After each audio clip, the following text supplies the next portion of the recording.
Hi, I'm Marcela Bernal Munera. I work at Malcolm X Community College in Chicago. I have been a full-time faculty in the biology department for 14 years in August of this year, but this is my first semester as the co-chair of my department. Then now I'm like still an educator, but I have this new administrative role of co-chair. I have been working in my PhD for the last 10 years. I just finished in December. Then I'm like, yay me. But it has been hard because I was trained as a biologist. I am Colombian. I have always been an animal ecologist working with reptiles. I did my bachelor's in Colombia in biology, but focused on animal ecology, mostly reptiles. Then I moved to Puerto Rico to do my master's in the same reptiles. I went to Chicago just to improve my English because I was going to go to do a PhD in UNAM, Mexico in conservation. Never wanted to work with humans. I always thought humans are boring. I'm here to work with animals. Plus Chicago weather suck. Then I'm like, no, I'm just here to improve my English. But I started working in community colleges to improve my English and to get some money. We don't have community colleges in Colombia. Then I didn't have any idea how these institutions work. And I became fascinated by them. Just having colleagues and students from everywhere around the world, just having the chance of them having quality education at affordable prices, which also I didn't know, but the price of education in United States is ridiculous. I did my bachelor's and master's in Puerto Rico with no debt. Then the fact that the students here are in debt with thousands and hundreds of dollars, then I was so interested about this model of educational institution and the type of students that they serve.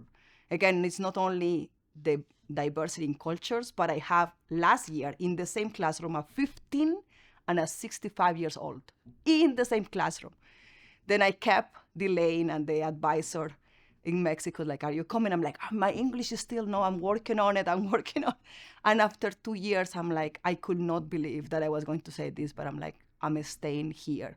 If you ask Marcela in her 20s that she was going to change going to the wild, to the forest, to stay in a cold city teaching humans, you were like, no. I just became a different person, and I stay. The more I thought that I'm like, I know nothing about pedagogy. In community colleges, you need to have a master's or a PhD in the topic that you're going to teach. In my case, biology, but you don't really need teaching credentials. Just in the last 10 years, I have started introducing social justice issues in my biology curriculum because in my institution, we have a huge percentage of Latinx and Black students. We started with a lot of Black students, but in the last decade, it has been moving to Latinx students, which is also a huge issue with that exodus of Black families leaving Chicago because of all the issues. Then that's the societal thing that is also worrisome. But no matter what, we still have a huge percentage of Latinx and Black students. I need to know more about how to serve these students. Then what the hub does is exactly what I wanted, or I have been trying to do for these 10 years, and is looking for the tools, pedagogical approaches, people that work in these things. Because like I mentioned before, unfortunately, STEM faculty are not trained, or they don't have this idea that these are type of conversations or approaches to have in the science classroom.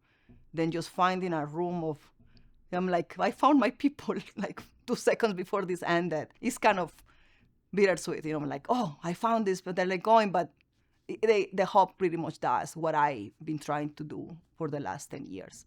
Having conversations in the science classroom about social justice struggles is not only benefiting Latinx students, it's benefiting white, Asian, Black, any student in science need to have these conversations to be good citizens and good professionals. So many single mothers in every one of my class.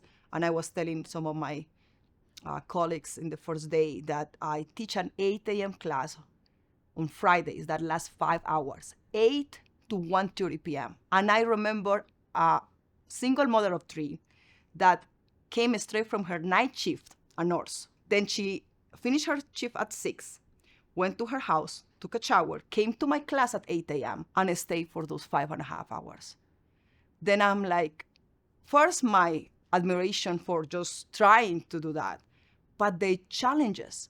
I mean, they have, and when they're not, because they have kids, they have take care of parents and siblings, even the young ones. If you are somebody that is of middle class, that has all the support with relatives that speak English, you're not going to understand. And again, I'm from Colombia, I don't have that experience.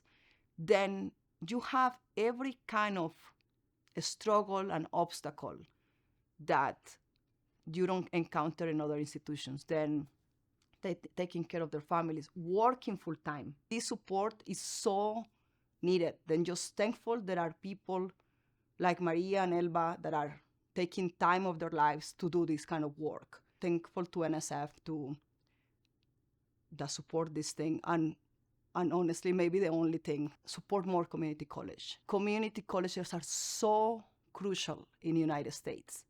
And our populations are all the populations in need. All the single mothers, all the ones that have to work full time, all the Black, all the Latinx, all this low socioeconomic status. We need more focus on this type of initiatives. One of the requirements for community college instructors is not having teaching degrees. Then we can have a master's or a PhD, like I mentioned before, in our degrees, but not teaching credentials.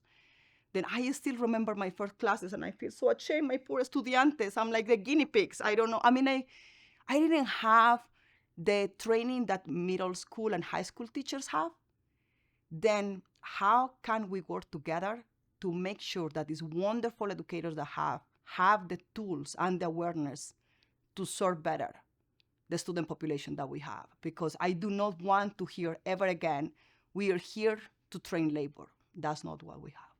We are here to train these students because we know that they have the potential to go wherever they want. If they want to be in construction, fantastic. If they want to be the president of the United States, great, because they have what is needed. But we need to make sure that faculty had that mentality and the tools to get the students wherever they want.